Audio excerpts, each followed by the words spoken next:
तो fundamental right की पूरे तरीके से बात करने से पहले कुछ ये पता कर लेते हैं कि व्हाट इज राइट।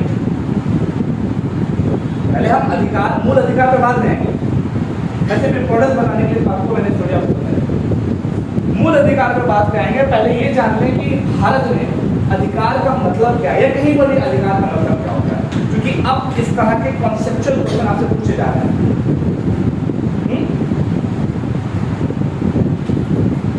तो एनीवन कैन बता सकता है राइट, राइट क्या है, अधिकार। जब मैं पूछूं सर्वे बताओ अधिकार क्या होता है, या अधिकार क्या होता है, अधिकार व्हाट इज अधिकार।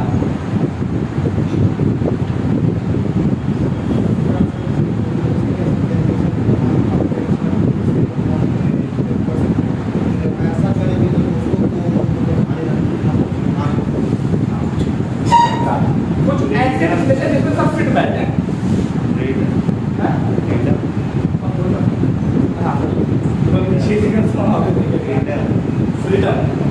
फ्रीडम एक प्रकार का अधिकार है, क्योंकि मूल अधिकार में ही आता है। अभी बात करेंगे मूल अधिकार की, मूल अधिकार कई हैं, उसमें से एक फ्रीडम ही है। फिलहाल क्या लगता है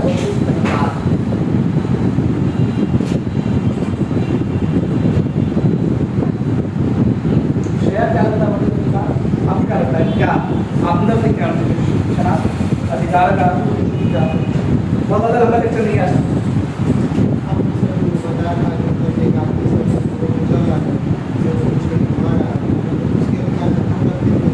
वो जैसे अभी मैंने बोला कि फ्रीडम का राइट टू फ्रीडम लिबर्टी, मतलब आपको अधिकार है कि आप फ्रीली ठहर सकते हो। तो ये जो मेरे मूल अधिकार है उसका एक छोटा सा पार्ट है। तो मूल अधिकार का छोटा सा पार्ट राइट टू फ्रीडम है। तो मूल अधिकार है, इसका मतलब कई और तरह के भी अधिकार हैं। उन अधिकारों की जो कैसे स्टार्ट करेगा, जैसे मान लीजिए राइट, दूसरा व्हाट इज राइट। अब जब राइट पे आएंगे तो राइट कई तरह के, जैसे नेचुरल राइट, नेचुरल का मतलब प्राकृतिक अधिकार। दूसरा होगा फंडामेंटल राइट, क्योंकि उसके बारे में हम बात करते हैं, फंडामेंटल राइट। तीसरा हो जाएगा कॉन्स्टिट्यूशनल राइट। चौथा हो जाएगा आपका लीगल राइट या कानूनी अधिकार। अब जो आप बता रहे हो फंडामेंटल राइट, उसमें राइट टू इक्वालिटी, समानता का अधिकार, right to freedom, right to, इसके बाद क्या है, right against exploitation, against exploitation, और क्या है, right to religion, right to cultural and education right, cultural and education right, ये सब पढ़ेंगे। और आखिर क्या है, राइट टू कॉन्स्टिट्यूशनल रेमेडी।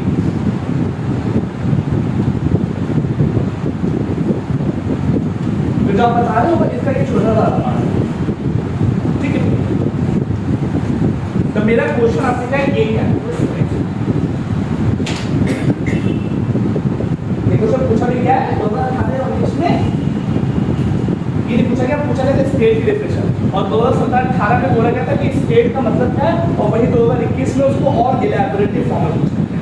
तो आपके जो मैं जो प्रीवियस ईयर दे रहा हूँ उसका क्वेश्चन 1993 का प्रीवियस ईयर क्वेश्चन है, इजी क्वेश्चन था, कोई अर्थ नहीं है। इसी तरीके से प्रीवियस ईयर आपको देता रहूँगा डिफरेंट सब्जेक्ट के, अब कनेक्शन बहुत तगड़े से होगा, क्योंकि अब इम्पोर्टेंट हमने देना स्टार्ट कर दिया। आपसे पॉलिटिकल महदूद नहीं है ना, तगड़े से, तगड़े का मतलब बहुत तगड़े से अब सिलेक्शन लो। तो व्हाट इज राइट, क्या एक इंश्योरेंस कंपनी है, सपोज आपके पास बाइक है, कार है, जो भी हो, कार है, घर है, आप खुद हो। तो सपोज दैट आपके पास एक बाइक है और आपने इंश्योरेंस लिया हुआ है, और उसके लिए हर महीने आप 5,000 रुपए यू हो, और ये इंश्योरेंस कंपनी। तो आपको इसको प्रीमियम में 5,000 रुपये डेली महीने 5,000 रुपये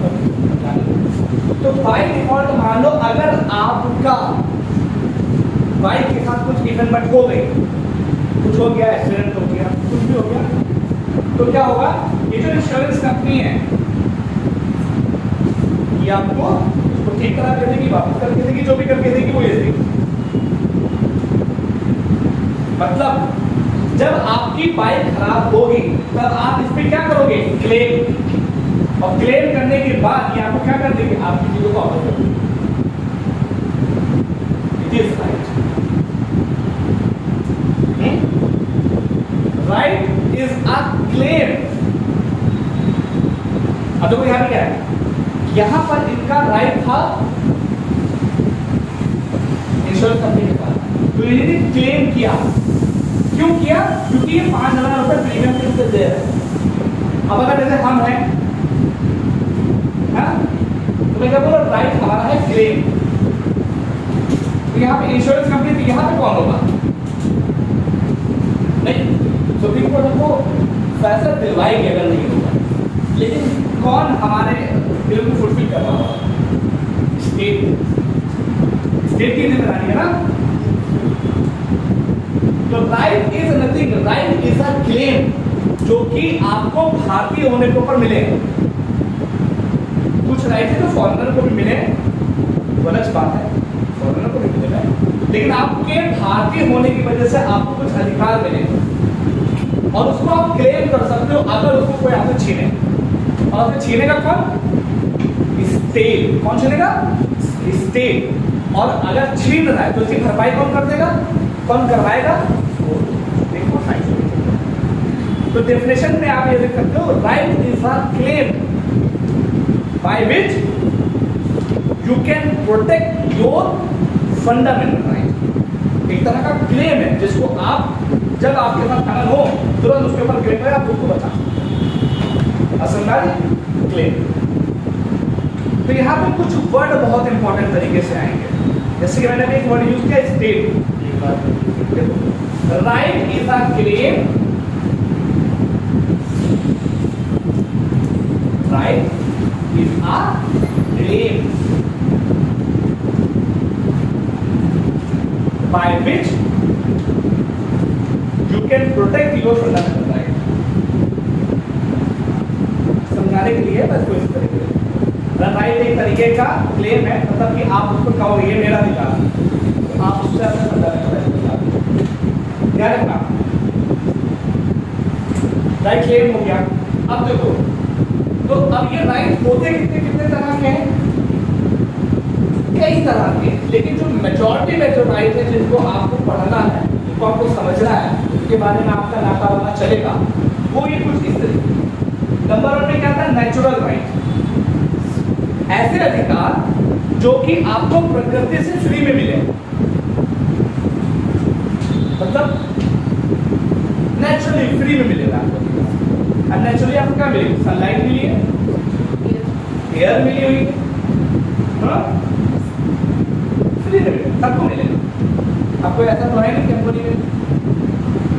अब क्वेश्चन ये बताओ, राइट टू लाइफ, जीने का अधिकार, ये भी आपको फ्री मिला, भाई आप पैदा हो तो जियोगे ना, लेकिन आप लोगों पर आपके ऊपर फाउंडेशन लगाता है तब उससे भी क्लेम कर सकते हो, ये सब चीजें आपको फ्री नहीं मिली, तो वो नेचुरल राइट। अब इसके बाद आता है fundamental right, the most important thing, claim समझ लो, बातें बात होती रहेंगी। फंडामेंटल राइट, ऐसे राइट जो कि इन्यूमरेटेड और प्रोटेक्टेड है, मतलब ऐसे अधिकार जो कि आपके संविधान के किसी एक पार्ट में लिखे हुए हैं और वो गारंटीड भी है, इन्यूमरेटेड लिस्टेड है और वो गारंटीड भी है, मतलब यहीं पर लिखे हुए हैं। तो कहां पर लिखे हुए हैं, कॉन्स्टिट्यूशन में पार्ट 3 में लिखे हुए, कहां से लेके कहां तक लिखे हुए, 12 से 35 तक लिखा हुआ है। भाग 3 में आर्टिकल 12 से लेकर 35 तक आपके फंडामेंटल राइट के बारे में लिखा हुआ है। और दूसरा मैंने क्या बोला, लिस्टेड है और इसके बाद गारंटीड भी है। मतलब इसका क्या है कि अगर किसी ने आपके इन अधिकार को आपसे छीनने की कोशिश की तो आप इसके अगेंस्ट में कहां जा सकते हो, सुप्रीम कोर्ट या हाई कोर्ट जाओगे डायरेक्टली। और अगर नॉर्मल वे में आपको सुप्रीम कोर्ट पहुंचना है, कैसे जाओगे? By way of appeal. पहले कहाँ केस फाइल करोगे? नॉर्मल केसेस में क्या होगा, पहले आपका जो जैसे मैं सपोज है, अगर मैं किसी को मारूं तो संदीप मेरे केस कहाँ करेंगे? Supreme court, subordinate court. फिर वहां से जो फैसला का फिर हाई कोर्ट जाओ, फिर उसके बाद तुम सुप्रीम कोर्ट जाओ। लेकिन फंडामेंटल राइट इतने पावरफुल है कि डायरेक्टली आप सुप्रीम कोर्ट पहुंच जाओगे। और जिस आर्टिकल का आप यूज करोगे वो कौन सा है? 32, आर्टिकल 32 का यूज करते हैं। और अगर हाई कोर्ट जाना है तो आप 226 बात करेंगे तो सिर्फ लिखे हुए हैं और साथ ही साथ गारंटीड है। अगर हनन होता है तो सुप्रीम कोर्ट या हाई कोर्ट चले जाओगे। सुप्रीम कोर्ट जाओगे तो आर्टिकल 32 का यूज करोगे, हाई कोर्ट जाओगे तो आर्टिकल 226 का यूज करोगे। अब इनमें डिफरेंस क्या है, सब आगे आएगा। अब क्वेश्चन ये है यहाँ पर, अभी कॉन्स्टिट्यूशन देखो, ज्यादा लंबा नहीं होगा। Constitutional right, constitutional right, a right which is given in the fundamental right to constitution है। तो fundamental rights के बाहर तो constitution में mention है fundamental right की possibility। Very good. ऐसे राइट जो कि संविधान में लिखित है वो कॉन्स्टिट्यूशनल राइट है। ऐसे अधिकार जो कि संविधान में लिखे हुए हैं वो कॉन्स्टिट्यूशनल राइट है। लेकिन जो लिखे हुए हैं और गारंटीड भी हैं वो आपके फंडामेंटल राइट कहलाते हैं। तो इसका मतलब मैं ऐसे कह सकते हैं कि fundamental right is also part of constitutional right. अगर हम फंडामेंटल राइट देखें तो एक तरह की कॉन्स्टिट्यूशनल राइट जो कि कॉन्स्टिट्यूशन में लिखा है। अब दूसरी तरह के कौन है? तो हमने फंडामेंटल राइट समझ लिया, वो भी कॉन्स्टिट्यूशनल राइट है। तो कौन से दूसरे ऐसे अधिकार हैं जो कि आपकी फंडामेंटल राइट नहीं है पर कॉन्स्टिट्यूशन में है? Right to vote, very good. Right to vote ये पूछा जा चुका है 300A, राइट टू प्रॉपर्टी, इसका क्या है? कॉन्स्टिट्यूशनल राइट है, वहां पर आपके संविधान में है। लेकिन इनको वो पावर नहीं अवेलेबल है राइट टू वोट और फंडामेंटल राइट के दौरान। डायरेक्टली आप वहां पर अप्रोच नहीं कर सकते कि आपका अगर राइट टू वोट आपसे किसी छीने तो आप डायरेक्ट सुप्रीम कोर्ट चले जाओगे। ये सिर्फ फंडामेंटल राइट का पावर है, इसी वजह से फंडामेंटल है, बेसिक है। ऑक्सीजन की तरह अगर छीन लेंगे ना घबरा जाओगे। तो ऐसे राइट जो संविधान में मेंशन है और गारंटीड है फंडामेंटल राइट है। ऐसे राइट जो संविधान में मेंशन है लेकिन जो उनको इम्यूनिटी मिली हुई है वो फंडामेंटल राइट से कम है, वो कैसे राइट होंगे? कॉन्स्टिट्यूशनल राइट, जैसे राइट टू वोट है, राइट टू प्रॉपर्टी, और भी बहुत सारे बात अभी और एलाबोरेट करना चाहिए। कुछ डाउट आगे बढ़े। अब उसके बाद आता है लीगल राइट। और एक चीज और भी यहाँ पर थोड़ा सा और चीज देख लो कि जो भी आपके कॉन्स्टिट्यूशनल राइट होंगे उसमें अगर आपको चेंज करना है तो आपको क्या करना पड़ेगा? कॉन्स्टिट्यूशनल अमेंडमेंट करना पड़ेगा, मतलब संविधान में चेंज करना पड़ेगा। जैसे राइट टू प्रॉपर्टी को हमने चेंज किया, फंडामेंटल राइट से राइट टू प्रॉपर्टी में लेके आए उसमें, तो क्या करना पड़ा था? तो संविधान संशोधन करना पड़ा था। याद है आपको 76 वाले से हुआ है 78 में 44 में संविधान संशोधन। लास्ट आता है लीगल राइट। ऐसे अधिकार जो कि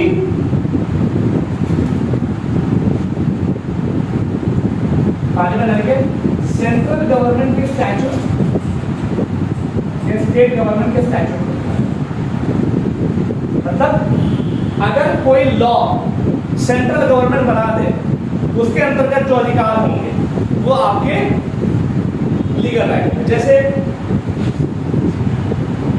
right to education, right to information 2005, देखिए इस तरह का है, एक लीगल राइट। संविधान में नहीं लिखा, संविधान में लिखा होगा तो कॉन्स्टिट्यूशनल राइट है, तो फंडामेंटल राइट होगा। ये कहा है कि सरकार ने उस समय की जो कांग्रेस सरकार थी उसने एक एक्ट बनाया और आपको एक अधिकार देते हैं, राइट टू इन्फॉर्मेशन, कि आपको अगर किसी भी चीज के बारे में इन्फॉर्मेशन चाहिए तो आप आरटीआई फाइल कर दो, आपको इन्फॉर्मेशन दे देंगे। अब उसमें कुछ प्रोविजन है कि 30 दिन के अंतर्गत आपको इन्फॉर्मेशन मिल जानी चाहिए, अगर नहीं मिल रही है तो आप चीफ इन्फॉर्मेशन कमिश्नर के पास जाओ, फलाना फलाना, ये सब प्रोसीजर है, लीगल राइट, ये सब प्रोविजन आपको अलग से। जैसे दूसरा राइट टू वर्क, इंजीनियर का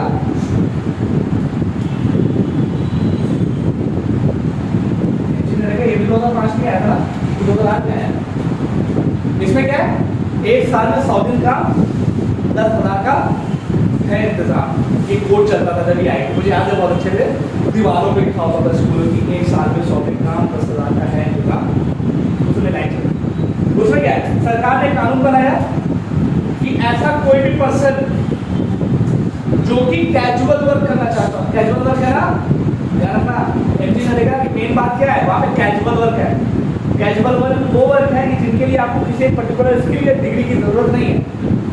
गारा मिट्टी करना, जैसे गांव में बहुत से लोग पढ़े लिखे नहीं होते, कुछ स्किल नहीं होती, तो क्या करते हैं कि भैया चलो गारा मिट्टी कर सकते हैं, चलो रोड बनाओ, तालाब खुदवाओ, ब्रिज बनवाओ, तो उसमें जो मजदूर लगे होते हैं वो बंदे क्या करते हैं। इससे कुछ प्रोविजन है इंजीनियरिंग का, इस तरह के एक्ट के बारे में आपको अच्छे से पता होना चाहिए, एक्सप्लिसिटली आपको पता होना चाहिए। आरटीआई क्या है, इंजीनियरिंग का क्या है, मेन प्रोविजन क्या है, राइट टू एजुकेशन के मेन प्रोविजन क्या है, ये सब आपको पता होना चाहिए। अब इसमें और कॉन्स्टिट्यूशनल राइट का चेंज है, अगर आपको कॉन्स्टिट्यूशनल राइट में चेंज करना है तो संविधान संशोधन करना पड़ेगा, लेकिन यहाँ पर करने की आपको संविधान संशोधन करने की जरूरत नहीं है। एक साल में 100 दिन काम है, हम कह देंगे एक साल में 150 दिन का, एग्जीक्यूटिव ऑर्डर से अपने आप हो जाएगा, मतलब कि सरकार अगर चाहेगी तो एक ऑर्डर पास कर देगी या पार्लियामेंट से उसको पास करवा देगी, इसलिए वो कानून है। तो ये कुछ डिफरेंस है डिफरेंट प्रकार के राइट्स के बारे में। अब एक चीज का क्वेश्चन का जवाब, मैंने 3 के बारे में बताते हैं, कहीं ना कहीं लिखा हुआ है, नेचुरल राइट कहाँ पे लिखे गए हैं और कहाँ से इसको बैकिंग प्राप्त है। नेचुरल राइट कहीं पे नहीं लिखा है, ये आपके प्रकृति में होने की वजह से आपको ईश्वर कर, अब जो ईश्वर हमको राइट देगा उसको हम कहाँ लिखेंगे, राइट है क्या, उसको भी लिखेंगे, लिख रहे हैं ना, ठीक है, वेदों में लिखे, हाँ वेदों में, पुराणों में, रिलीजियस स्ट्रक्चर में लिखा है, ये हो गया। तो ये कुछ अधिकार है जो के बारे में बात करें। अब हमारा जो मेन फोकस होगा, हम इसके बारे में पूरा इलैबोरेटली बात करेंगे। आज बहुत ज़्यादा नहीं जाएंगे, इसके बाद 2 आर्टिकल पढ़ाएंगे शुरुआत से, 12 और 13 आज क्लास में पहले तो इसके बाद चीज़ें अच्छी है। कोई डाउट यहाँ तक, आगे बढ़े। अब बात करते हैं स्टार्ट फंडामेंटल राइट। अब इसको पूरा इसके सामने, हाँ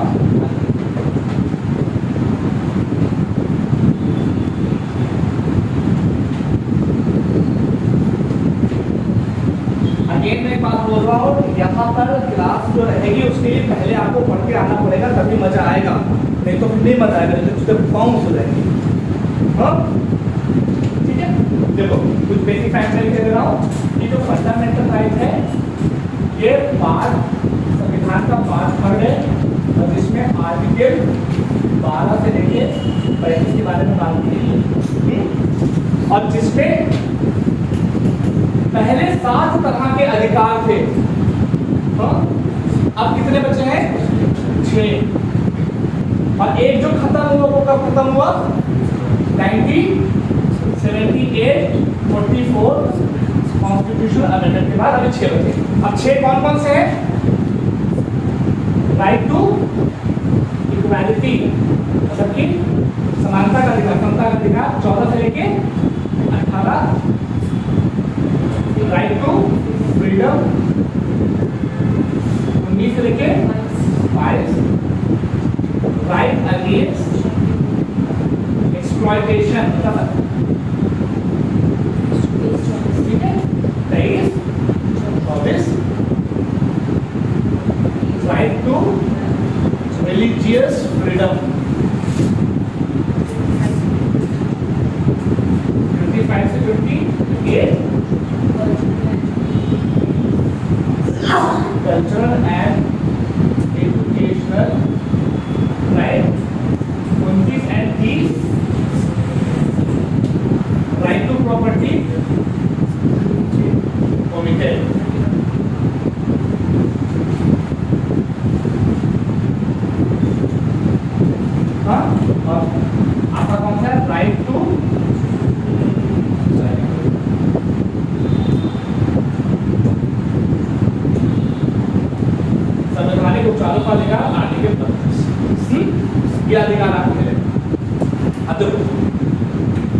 14 से लेकर 18 तक ये 19 से 22, 23 24, 25 से 28, 29 30, 31 खाली,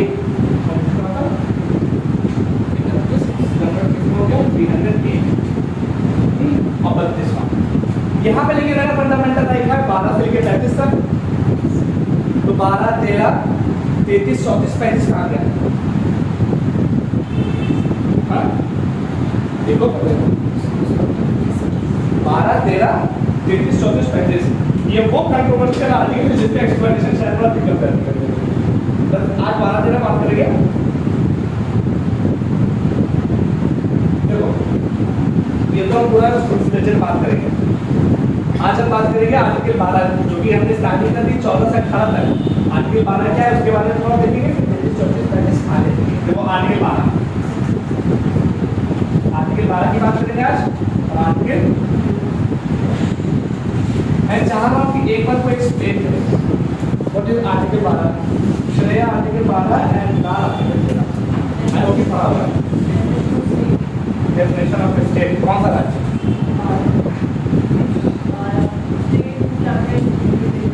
कुछ और भी बताओ थोड़ा, मतलब कि मैं बता रहा हूँ जो ये अब क्वेश्चन है वो थोड़ा कॉन्सेप्ट बेस्ड है। What is the meaning of state and how it is different from the normal state, political state like UP, Bihar, and Punjab?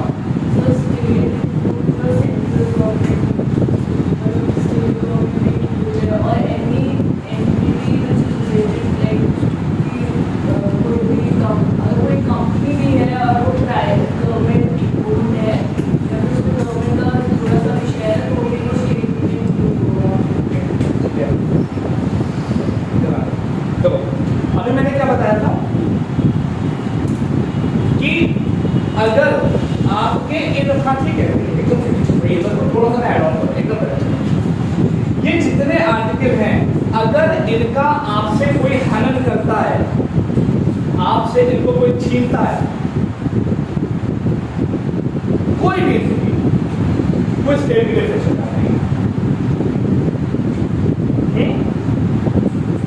कोई भी अथॉरिटी, कोई भी एंटिटी जो आपके इन अधिकारों को आपसे छीने, जिसके अगेंस्ट में आप सुप्रीम कोर्ट में क्या करोगे, केस फाइल करोगे, वो स्टेट की डेफिनेशन है। अब उसमें कौन कौन आएगा, कौन कौन छीन सकता है? एकदम देखो बस क्या है, दो चीजें आएंगी इसकी डेफिनेशन में। जनरली मेरे हिसाब से तीन चीजें आएंगी। एक आएगी लेजिस्लेचर, एक आएगी एग्जीक्यूटिव और लोकल अथॉरिटी, और तीसरी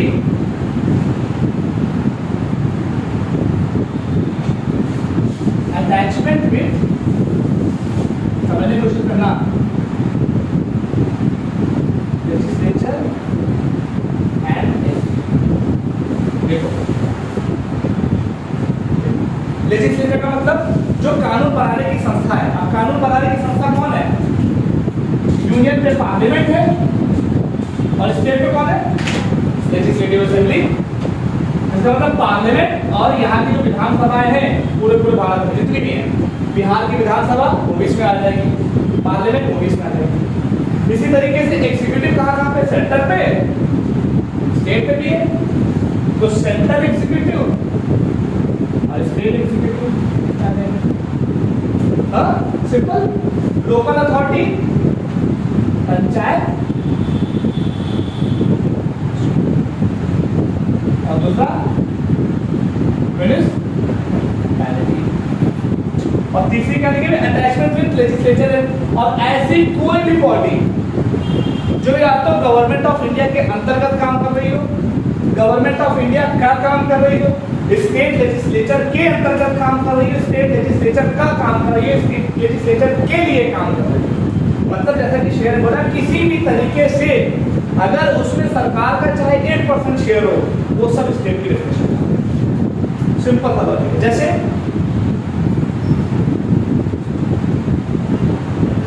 मान लो कि पासपोर्ट जो है, पासपोर्ट है, अथॉरिटी जारी करने वाली अथॉरिटी कौन है? मिनिस्टर ऑफ एक्सटर्नल अफेयर, है ना?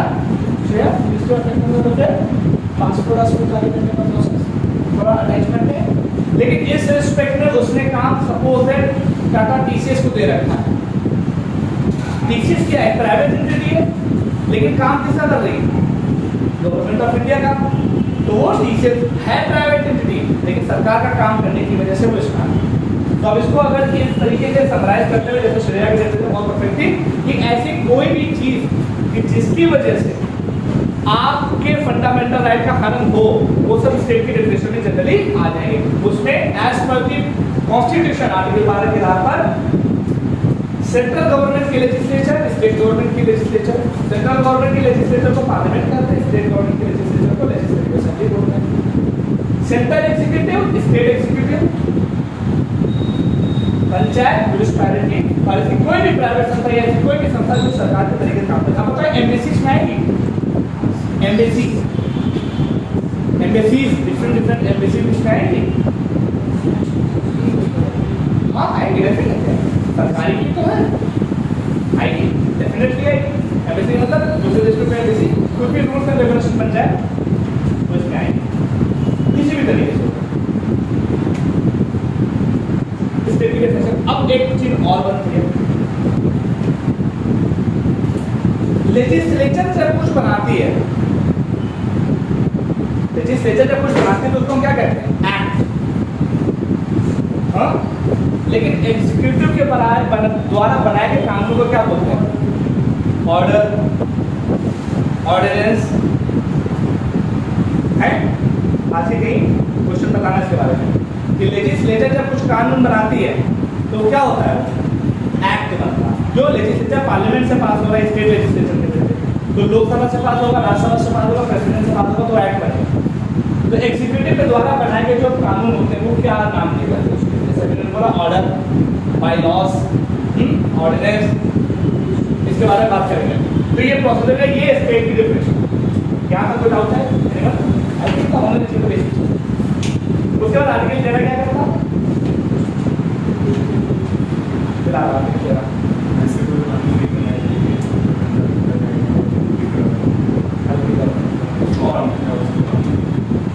ठीक है।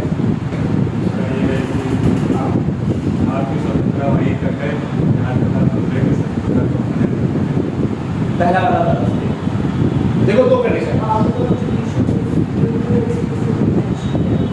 एक्सप्लिसिटली मेंशन नहीं है, इम्प्लिसिटली मेंशन है। एक्सप्लिसिटली कहीं पे मेंशन नहीं है, लेकिन यहाँ से पावर है। देखो आर्टिकल 13 ये कहता है, ध्यान से देखना, 26 जनवरी 1950 या कभी कभी इसको 15 अगस्त 1947 नाम देते हो, क्योंकि 15 अगस्त 1947 के बाद हम अपने कानून खुद बना लेते हैं। क्योंकि कॉन्स्टिट्यूशनल असेंबली दो काम करे थे, कानून बनाने का तो संविधान बनाने का।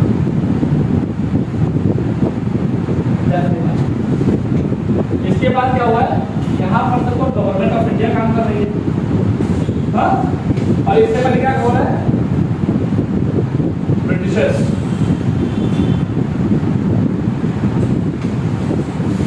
आर्टिकल 13 ये कहता है, दो क्लॉज से बात करता है कि संविधान लागू होने से पहले या तब तक जब तक अंग्रेज यहाँ पर थे, उनके द्वारा बनाए गए कोई भी कानून,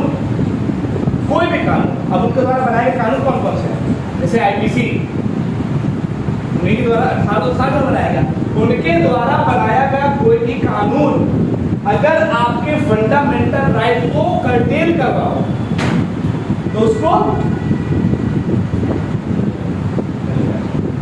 जैसे, और ये जरूरी नहीं है कि यही तक हो सकता है कि कानून 1950 में भी लागू, जैसे अडेंटरी का प्रोसेस था 498, वो अभी कुछ साल पहले कंप्लीट हुआ, लेकिन पहले का था। जब भी यहाँ की जुडिशरी को ऐसा लगेगा कि ये पर्टिकुलर कानून देश के फंडामेंटल राइट के ऊपर हनन है या उसको कम कर रहा है, तो उसको नल एंड वॉइड किया जा सकता है। तो पहले क्या कहता, संविधान लागू होने से पहले का जो समय है, उस समय जितने भी कानून बने हुए हैं, अगर उनकी वजह से फंडामेंटल राइट कम हो रहे हैं या उसकी वजह से हमारे फंडामेंटल राइट करते हो रहे हैं, तो उस कानून को खत्म कर दिया जाएगा। पहला क्लॉज तो ये है।